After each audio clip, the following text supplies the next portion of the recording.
Hello दोस्तों। तो आज मैं फिर से आपके लिए एक प्रश्न लाया हूँ जो कि पहला चैप्टर है क्लास 12th का, गणित का है और यह संबंध और फलन का है। तो आइए बिना देरी के प्रश्न को शुरू करते हैं। और एक बात और दोस्तों, यह क्वेश्चन जो है आपको मतलब हर कई यूट्यूब चैनल पर मिल जाएगा और इसका सोल्यूशन भी। तो आप चाहे जहाँ से देख सकते हैं, आपकी इच्छा जो आपको पसंद आए वही सोल्यूशन आप चूज कीजिए, ठीक है। तो बढ़ते हैं हम सोल्यूशन पर। दिखाइए कि संबंध R equal to A B such that A minus B 5 का गुणज है। यानी ए और बी को माइनस करने पर जितना आएगा वह 5 के जो है मल्टीप्लाई में आना चाहिए। यानी 5 का हम अगर टेबल पढ़ रहे हैं उसमें वह जो है आना चाहिए। एक समुच्चय जेड, जेड क्या है, पूर्णांकों का समुच्चय, यानी इसमें प्लस माइनस दोनों रहेंगे, ठीक है, निगेटिव और पॉजिटिव, पर एक तुल्यता संबंध है। यानी यह जो है जेड पूर्णांकों का समुच्चय पर एक तुल्यता संबंध है। यानी यह संबंध जो दिए गए हैं आर जो, यह जो है क्या है, तुल्यता संबंध है। एक बात याद रखिए दोस्तों, तुल्यता संबंध सिद्ध करते समय आपको तीन चीजें सिद्ध करनी पड़ेगी। एक तो स्वतुल्य, दूसरा सममित, तीसरा संक्रामक। तो देखिए हम कैसे इसको प्रूव करेंगे। सबसे पहले हम पहला केस लेंगे यानी स्वतुल्य। तो देखिए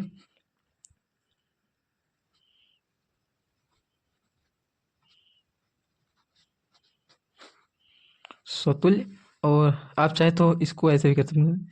देखिए एक मिनट, मैं यहाँ सम्मित लिख देता हूँ,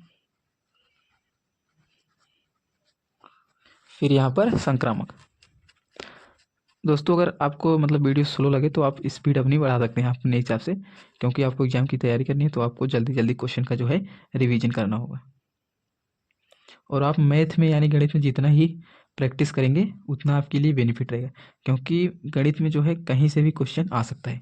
तो मतलब आप एक, लेकिन एक बात याद रखिए दोस्तों, अगर आप एनसीईआरटी का एग्जाम्पल और जो है क्वेश्चन मतलब एक्सरसाइज उसकी प्रश्नावली जो दिया है, अगर उसमें से आप उसको पूरा पूरा सॉल्व कर लिए हैं तो आप निश्चिंत रहिए, आपको उससे हट के कोई भी क्वेश्चन नहीं मिलेगा।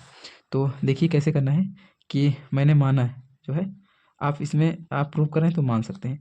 तो माना है हमने क्या कि जो ए है इसको इब्रियाल कहते हैं, क्योंकि ये सभी के लिए हो जाएगा। तो इब्रियाल जे ए बिलोंग्स टू जेड, ठीक है। हमारा समुच्चय किसका है, जेड का। जेड यानी पूर्णांकों का समुच्चय जिसको हम इंटीजर कहते हैं। ये हो गया। इसका मतलब क्या हो जाएगा, ए जो है यह आर में यानी संबंध ए बिलोंग्स टू आर। तो इसका मतलब हम लिख देते हैं, क्योंकि आप अपने अकॉर्डिंग लिख सकते हैं, कई तरीके हैं लिखने का। देखिए कैसे मैं आपको बताता हूँ।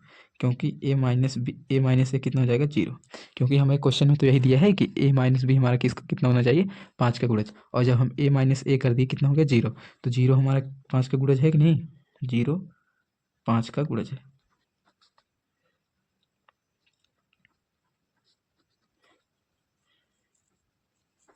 तो जीरो हमारा 5 का गुणज है, अतः यह क्या हो गया, स्वतुल्य। आप यहाँ पर लिख सकते हैं कि अतः संबंध स्वतुल्य। अभी मैं लास्ट में लिख दूंगा, अभी पहले मैं सॉल्व करा देता हूँ फटाफट। देखिए इतना हो गया। अब इसको एक तरीका और है, देखिए आप पहले इसको मत लिखिए, पहले आप क्या कीजिए, ये वाला कर दीजिए, A minus A equal to zero, इतना हो जाएगा। तो फिर लिख दीजिए जीरो 5 का गुणज है, फिर लिखिए इसलिए, क्योंकि को हटाकर, तो आप लिखिए इसलिए ए यानी ए का ए क्या हो जाएंगे, बिलोंग्स टू आर, यानी समुच्चय संबंध दर्शाते हैं। तो बढ़ते हैं दूसरे पर, सम्मित। ये हमारा हो गया स्वतुल्य समुच्चय, स्वतुल्य संबंध, सॉरी स्वतुल्य संबंध। अब हम सम्मित पर बढ़ते हैं। इसमें क्या करेंगे, माना, माना A B belongs to Z, यानी जो हमारा ए बी होगा वह किस में होगा, इंटीजर में। इतना हो गया। फिर हम क्या करेंगे कि ए माइनस बी इसको करके बिलोंग्स टू आर, यानी ए बी हमारा क्या है, संबंध दर्शाता है। क्योंकि हम क्योंकि लिखेंगे, क्योंकि A minus B equal to 5 B. ये हमने माना है दोस्तों कि अगर हम ए कोई ऐसा संख्या रखें और बी को ऐसी कोई संख्या रखें जिसको आपस में माइनस करने पर हमारा 5 बी है, यानी 5 का गुणज बने, ठीक है।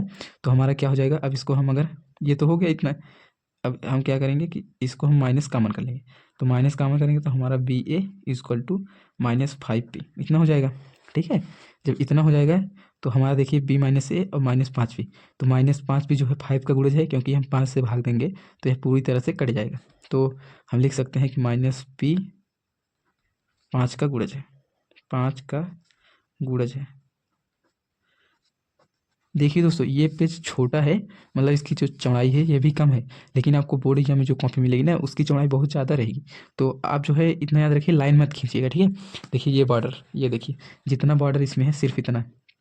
आप सिर्फ क्या कीजिएगा, एक तरफ बॉर्डर बनाइएगा ना पेपर में, तो क्या होगा, एग्जामिनर को भी कम पेज चेक करने पड़ेंगे, तो उसको भी आसानी से चेक करेगा, तो आपको नंबर भी ज़्यादा देने का चांस, मिलने का चांस रहेगा।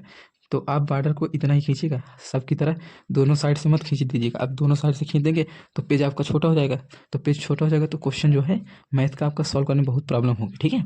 और आप प्रयास कीजिए कि अगर आपकी केवल एक ही कॉपी में और कम से कम पेज में पूरा पेपर सॉल्व हो जाए तो ही अच्छा है। अगले पेज में पढ़ने से ना तो एग्जामिनर का भी माइंड जो है डिस्टर्ब हो जाता है। तो इतना हो गया, 5 यानी 5 का गुणज है। अब आप यहाँ पर लिख दीजिए इसलिए, यानी ये इसलिए का चिन्ह है, इसलिए हमारा B, A belongs to R. क्योंकि सबमिट में क्या होता है, AB बिलोंग्स टू आर, यानी AB BA, ठीक है, यही होता है ना, AB और BA यानी एक दूसरे का प्रतिबिंब। तो ये हो गया, तो इसलिए हम यहाँ पर लिख सकते हैं, इसको लाइन को आप बढ़ा दीजिए, जितना आपकी ज़रूरत हो उतना बढ़ाते जाइए। तो यहाँ पर आप लिख सकते हैं कि अतः यह जो है सम्मित संबंध है। तो अगला हम संक्रामक पर बढ़ते हैं। इसमें क्या करेंगे हम, माना यह क्वेश्चन दोस्तों जो है 5 नंबर का है, तो इतना याद रखिए जितना आप अच्छे से सॉल्व करेंगे आपको नंबर उतने ही अच्छे मिलेगा। और मैथ में राइटिंग का तो नंबर कटता नहीं, आप क्वेश्चन को सॉल्व कीजिए, थोड़ा ही स्टेप आ रहा है जरूर सॉल्व करें, ठीक है। इतना हो गया, तो हम लिखते हैं यहाँ पर कॉमा है, A, B belongs to R, and आप लिख सकते हैं and B, C belongs to R, यानी हमारा AB बिलोंग्स टू आर और BC बिलोंग्स टू आर। तो इसका हम लिख देंगे, यानी क्या हो जाएगा, AB माइनस 5B, ये मैंने माना है दोस्तों, और यहाँ पर 20 minus C equal to 5Q, ये हमने मान लिया ना कि यानी A और B को माइनस करेंगे तो 5B आएगा, और यहाँ से हम B और C को माइनस करेंगे तो 5Q आएगा। इसको हम समीकरण 1 मानेंगे और इसको समीकरण 2। अब क्या करेंगे कि समीकरण 1 2 को जोड़ने पर समीकरण 1 प्लस समीकरण 2, तो हम ऐड कर देते हैं। जब ऐड करेंगे तो क्या आ जाएगा, A माइनस बी और B minus C, A minus B plus B minus C, और equal to 5P plus 5Q, ये होगा। तो B कट जाएगा, A माइनस सी बचेगा, और यहाँ से हम 5 कॉमन कर लेंगे तो P प्लस Q अंदर हो जाएगा, ठीक है। यानी क्या हो जाएगा, ये तो 5 का गुणज है ना, तो यहाँ पर लिख दीजिए 5P प्लस Q 5 का गुणज है, 5 का गुणज है। तो इतना हो गया, यानी क्या हो गया, इसलिए AC बिलोंग्स टू आर। तो ये हमारा सॉल्व हो गया। अब देखिए मैं यहाँ पर लिख देता हूँ, अतः यह स्वतुल्य है, यानी स्वतुल्य संबंध आप लिख सकते हैं, स्वतुल्य संबंध है, मैं लिख देता हूँ, ये हो गया। और यहाँ पर आप लिख सकते हैं अतः सम्मित संबंध है, यह जो भी लिखना हो आप अपने अकॉर्डिंग इसमें थियरी जितना भी लिख सकते हैं, ठीक है। यह सम्मित संबंध है। और यहाँ पर भी लिख दीजिए अतः, तो यहाँ पर क्या हो जाएगा, संक्रामक, यह संक्रामक संबंध है।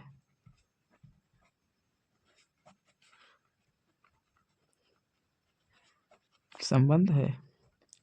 तो इन तीनों को मिलाकर हमारा क्या हो जाएगा दोस्तों, आई होप दिख रहा होगा। तो ये हमारा तीनों का मेन, तीनों सोल्यूशन इतने में ही हो गया।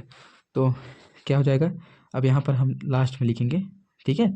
तो अतः आज जब बोर्ड एग्जाम में ऐसे लिखेंगे ना दोस्तों, तो एग्जामिनर को भी कॉपी जो है जांचने में आसानी होगी, वो फटाक से स्वतुल्य सम्मित संक्रामक देखेगा और इसके बाद डायरेक्ट आंसर पर। अतः यह तुल्यता संबंध है, ये हमारा मेन।